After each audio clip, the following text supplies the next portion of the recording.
আমি যখন 4 মাসে প্রেগনেন্ট ছিলাম তখন আমার স্বামী আমাকে তালাকের নোটিশ পাঠায়, তাও 3 মাসে 3টা। তালাকের নোটিশ দেওয়ার পর সে ইউরোপে পাড়ি জমায়। আমি জানতাম প্রেগনেন্ট অবস্থায় ডিভোর্স কার্যকর হয় না। প্রথম নোটিশ পাওয়ার পর তার সাথে অনেকবার চেষ্টা করেছি যোগাযোগ করার জন্য, সামনাসামনি বসে কথা বলার জন্য। তার পরিবারের কাছে গিয়েছি, তার আত্মীয় স্বজনের কাছেও গিয়েছি। তখন আমাকে কেউ পাত্তা দেয়নি, সবাই অবহেলা করেছে। অবহেলা করারই কথা, কারণ আমার স্বামী আমাকে রাখতে চায় না, তাহলে মানুষ আমাকে কিভাবে ভালোবাসবে। ডিভোর্সের পর আমার ফ্যামিলি আমাকে কোনোভাবে সাপোর্ট করেনি, কারণ দোষটা আমাদের। ওই যে 5 বছর আগে আমি আমার স্বামীর সাথে সম্পর্ক করে ভালোবেসে বিয়ে করেছিলাম। আমার স্বামী যে আমাকে ডিভোর্স দিয়েছে, আমার স্বামীর সাথে আমার এতটাও খারাপ সম্পর্ক ছিল না যে আমাকে ডিভোর্স দিবে। তবে একটা কথা আজকে আমি বলবো, কেউ আমাকে আর আটকানোর নাই। আমি যখন প্রথম তার সাথে বিয়ে করে তার বাসায় গিয়েছিলাম, তার একটা বড় ভাবি ছিল আর আমার শাশুড়ি ছিল।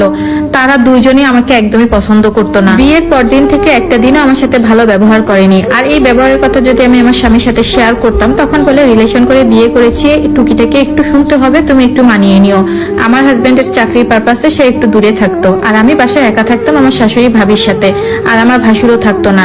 ওই যে দুইজনের কাজ, সব কাজে আমার করে দেওয়া লাগতো। আমার ভাবির 2টা বাচ্চা ছিল, এই বাচ্চার অজুহাত দিয়েই কোনো কাজ করতে পারবে না, অথচ এতদিন কিন্তু সে সব কাজ করে আসছে, সব কাজগুলোই আমাকে দিয়ে করাতো। সাথে তো আমার শাশুড়ি আছে, প্রেম করে বিয়ে করেছি, বাসা থেকে আমাকে কিছু দেয়নি, এটা পারি না ওটা পারি না। ডেইলি 3 বেলা হচ্ছে রান্না করে খাওয়ানো, তার জামা কাপড় ধোয়া, তার হাত পা টেপা, মানে এক প্রকার যত কাজ ছিল সবই আমি ওই বাসায় করতাম। এত কাজ করার পরেও আমার স্বামী যখন বাসায় আসতো তখন বলতো আমি কিছুই করি না, তাদের সাথে মুখে মুখে তর্ক করি, কোনো কাজ করতে বললে আমি একদমই করতে চাই না। আর সব থেকে একটা খারাপ জিনিস কি, তাদের বাসায় কিন্তু একটা কাজের লোকও ছিল। আমি আসার পর থেকে ওই কাজের লোকটাকেও বাদ করে দিয়েছে। আর এই ব্যাপারটা আমার স্বামীও লক্ষ্য করেছিল। সে বুঝতো যে তার ভাবি আর তার আম্মা আমার সাথে খারাপ ব্যবহার করে। ওই যে সবসময় তার ভাবি আর আম্মার সাপোর্টে থাকতো যে না, এখানে থাকতে হলে তাদের কথা মেনে চলতে হবে। কিন্তু এর মাঝে আমি আমার স্বামীকে অনেকবার বুঝিয়েছি, যেহেতু তুমি একটা চাকরি করো, তুমি ওইখানে একটা রুম নিয়ে থাকো, ওইখানে আমাকেও নিয়ে যাও, সপ্তাহে 1 দিন আসবো, আমি আমার সাথে দেখা করব, আমার সব কাজ আমি করে দিয়ে যাবো, এতে করে আমাদের সম্পর্কটাও ভালো থাকবে। তার এক কথা না, তার মা ভাবির সেবা করতে হবে, তোমার এখানেই থাকতে হবে, থাকলে থাকো, না থাকলে তুমি চলে যেতে পারো। এই কথা আমাদের ভিতরে বহুতবার হয়েছে। এর মাঝে বিয়ের কয়েক মাস পরে আমি প্রেগনেন্ট হই। প্রেগনেন্ট হলেও কি হয়েছে, প্রতিনিয়ত আমার যে কাজ সেগুলো আমার করাই লাগতো। আর এই কাজ করতে করতে আমি অভ্যস্ত হয়ে গেছিলাম, আমার কাছে তেমন কিছুই মনে হতো না। 3-4 মাস আমি ভালো মতো কাজ করতে পারলেও প্রেগনেন্টের 4-5 মাসে এসে আমি একদমই ভারী কাজ করতে পারতেছিলাম না, বারবার অসুস্থ হয়ে যায়। তো এই অজুহাত দেখিয়ে আমার স্বামী আবার বলে যে তুমি তোমার বাবার বাসা থেকে বেরিয়ে আসো কতদিন। আর বাবার বাড়িতে পাঠানোর 1 সপ্তাহ পরে আমাকে তালাকের নোটিশ পাঠায়। আর কি কারণ জানতে চাইলে কোনো কারণই আমাকে বলেনি। তার সাথেও আমার সামনাসামনি কখনো দেখা হয়নি, মানে সে দেখা করতে চায়নি। আমার শ্বশুর শাশুড়ি বা আমার ভাবি ভাসুর তারাও আমার সাথে কোনো প্রকার কোনো যোগাযোগ রাখেনি।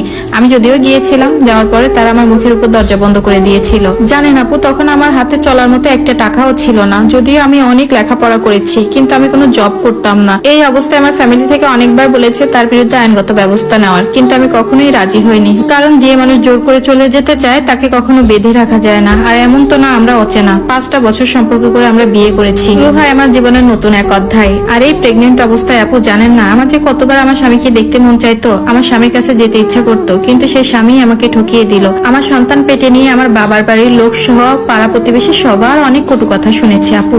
আমি জানেন ভাত খেতে খেতে কান্না করে দিতাম। আর এই কষ্টটা না আমি কাউকে বোঝাতে পারতাম না, কেউ আমাকে বুঝতোও না। অবশেষে অনেক কষ্টের পর আমি একটা কন্যা সন্তান জন্ম দিলাম। অবশ্যই আমার মেয়ের মুখ দেখার পর আমার বাবা মা সবাই একটু মনটা নরম হয়ে যায়, তারা আমাকে খুব ভালোবাসে। তখন আমার সন্তানের দেখাশোনা আমার মাই করতো। এর মাঝে আমি একটা সরকারি জবও পাই। আমার ছোট বাচ্চাটাকে আমার মায়ের কাছে রেখে আমি তখন চাকরি করতাম। আর আমার মা আমাকে অনেক সাপোর্ট করেছে।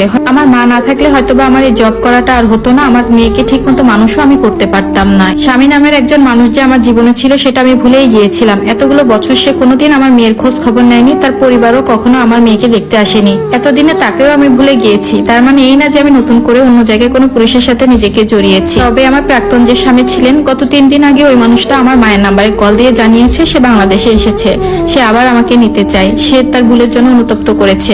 মার মুখ থেকে এসব কথা শোনার পর আমার বড্ড হাসি পেয়েছে। আমি মাকে সরাসরি না করে দিয়েছি, কারণ আমার জীবনটা কোনো ছেলে খেলা না যে যখন যা ইচ্ছা তাই করবে। একজন